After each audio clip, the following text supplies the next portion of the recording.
जीवन बगिया ऐसी उलझी, फूल उगे कम कांटे ज्यादा, सिमटा जीवन डूबी सांसें, आना है तो अब भी आजा।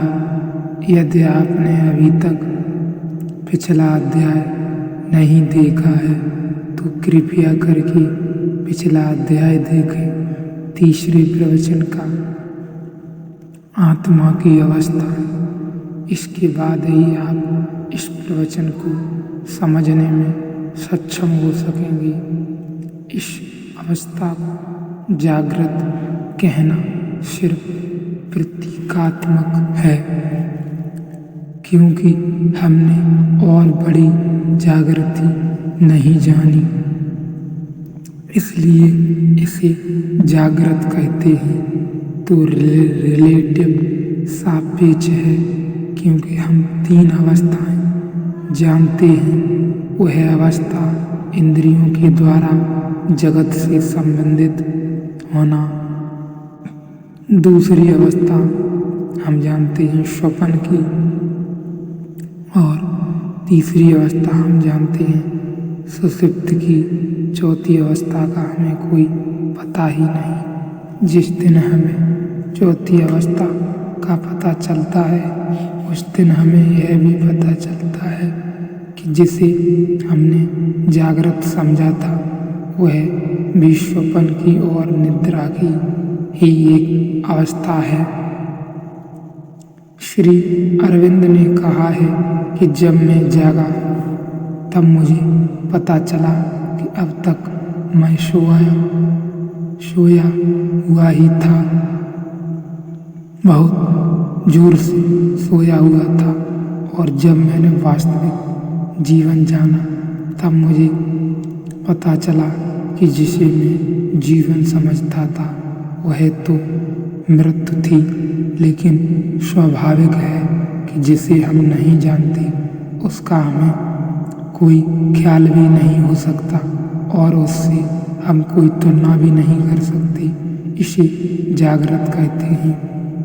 आपकी बाकी दो अवस्थाओं की तुलना में तीन अवस्थाओं से हम परिचित हैं, स्वप्न, सुषुप्त, जागृत। इन तीनों में यही अवस्था जागृत कही जा सकती है। जिस दिन हम चौथी से परिचित होते हैं उस दिन ये तीनों अवस्थाएं निद्रा की अवस्थाएं हो जाती हैं। उस दिन फिर हमें दूसरे ढंग से कहना पड़ता है। उस दिन हमें कहना पड़ता है गहरी सुषुप्त, कम गहरी और कम गहरी सुषुप्त, जिसे अभी हम जागृत कहते हैं। वह सबसे कम गहरी सुषुप्त है, जिसे हम स्वप्न कहते हैं। और गहरी सुषुप्त और जिसे हम सुषुप्त कहते हैं वह पूरी गहरी सुषुप्त है। ये तीनों नींद की ही अवस्थाएं हैं, लेकिन अभी इसे हम जागृत कहेंगे। दूसरी अवस्था है स्वप्न। शब्द आदि स्थूल विषय होने पर भी जागृत अवस्था की शेष रह गई वासना के कारण मन इंद्रियों द्वारा शब्द आदि वासना में विषयों को ग्रहण करता है।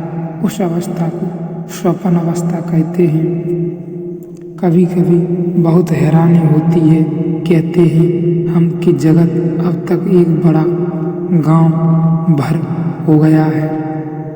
मार्शल मकलुहान कहता है यह सारी जमीन एक बड़ा गांव हो गई है, लेकिन यह बात बहुत गहरी नहीं मालूम पड़ती, हम करीब मालूम पड़ते हैं, क्योंकि यात्रा के साधन बढ़ गए हैं। लेकिन फिर भी चेतना अभी भी बहुत करीब एक दूसरे के मालूम नहीं पड़ती। इस उपनिषद ने हजारों साल पहले यह स्वप्न की और पश्चिम अभी इन 50 सालों में इस व्याख्या को पूरा नहीं कर पा रहा है, अभी टटोल रहा है। हैरानी होती है यह बात जानकर कि मनुष्य की सभ्यताएं खोज लेती हैं।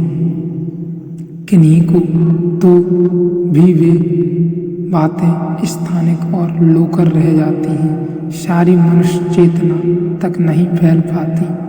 यह उपनिषद हजारों साल पहले कहता है कि हम उसे उत्पन्न कहते हैं। इंद्रियां बंद हो गई, आंखें बंद हैं, फिर भी दृश्य देखे जा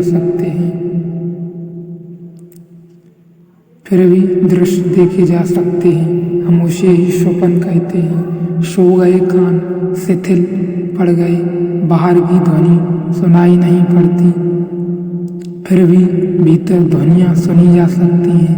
हाथ निडाल पड़े हों मुर्दे की तरह, हाथ कुछ भी नहीं छूते, भीतर अब भी स्पर्श जाना जा सकता है।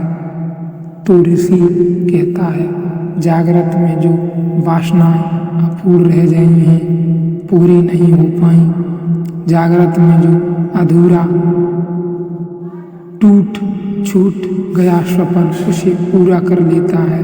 तो स्वप्न जो है वह जागृति की पूर्ति है, और दिन में बहुत कुछ अधूरा रह जाता है। राह से निकलते हैं, एक सुंदर स्त्री दिखाई पड़ती है, लेकिन घूर कर नहीं देख सकते, अशुभन है। मन की वासना रह जाती है, देखने की शेष रात स्वप्न में उसे देख लेते हैं।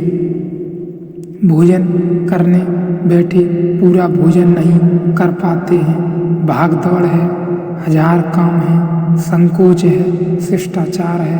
रात स्वप्न भोजन को पूरा करवा देता है।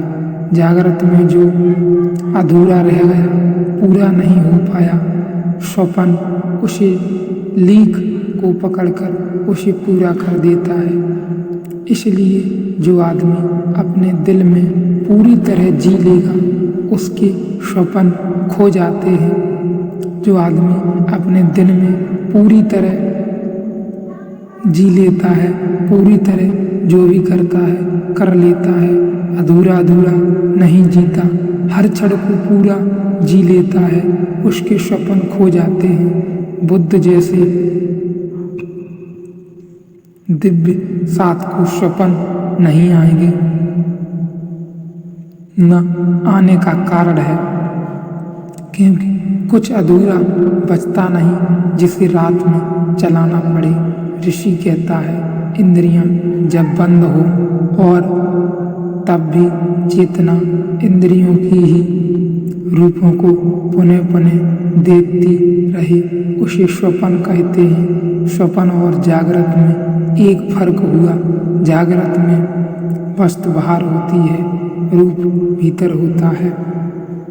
स्वप्न में वस्तु नहीं होती, लेकिन रूप भीतर होता है। तो स्वप्न शुद्ध आकार है, कोई वस्तु नहीं है। वहाँ जिस दिन 7 को आप स्वप्न में देख रहे हैं, वह बाहर मौजूद नहीं है, लेकिन उसकी आकृति भीतर मौजूद है।